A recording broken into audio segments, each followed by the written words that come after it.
Așadar, rețeta de îmbunătățire a sănătății disproporțională. Apropo, nu este un secret. Pur și simplu rar cineva se aprofundă în texturi și încearcă să ajungă la esență. De regulă, tot ce știm despre sănătatea personală și cum să o menținem este doar sportul, activitatea, plimbări în aer liber și alimentația. Dar pentru restul există medici și pastile. Sănătatea este baza. Nu va fi sănătate, nu va fi nimic. Cu toate acestea, uneori pentru a înțelege esența, necesită pur și simplu doar de a distruge sănătatea pentru a vedea unde ne-am greșit pe acest plan. Există o maximă care eu o mențin pentru mine. Lumea încearcă să te distrugă în orice moment. Dacă înțelegi esența la ceea ce am zis, fără a atrage atenție la contextul apatic negativ, atunci vei realiza că maxima ajută la dezvoltarea mecanismului de protecție individuală, care îți va întări sănătatea zilnic. Sănătatea ta nu este profitabilă nimănui. Orice doctor este un ucigaș, iar boala este alegerea impactă a unui om modern. Sănătatea, din contra, este o alegere conștientă. Un membru ideal al societății este persoana care nu este absolut sănătoasă, adică să poată să muncească și să cumpere produsele sistemului. Și trebuie să fie un pic prost pentru a nu înțelege ce se întâmplă cu el.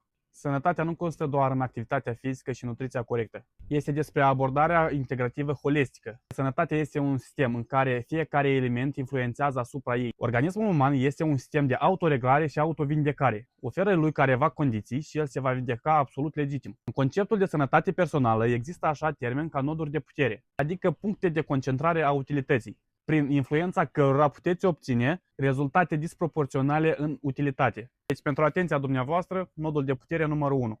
Curățarea gastrointestinală.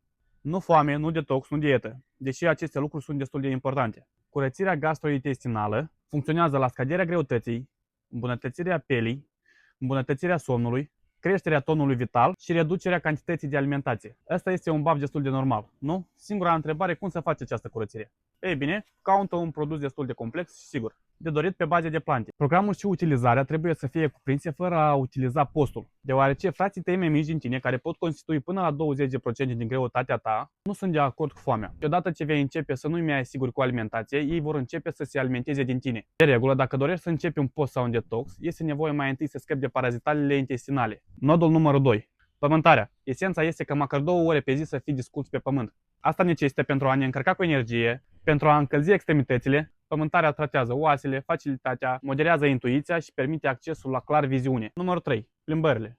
Opțiunea ideală, desculți. Zilnic parcurge 10.000-20.000 de pași. Un avantaj care îl obținem este îmbunătățirea actului gastrointestinal, îmbunătățirea somnului, reducerea anxietății, stresului și presiunea emoțiilor negative. Mersul pe jos este una dintre cele mai bune tipuri de activitate motoră, în eficacitate și utilitate, fără care omenirea nu poate exista. Aceste 3 noduri de putere vor fi eficient pentru a simți efectul schimbării vindecării.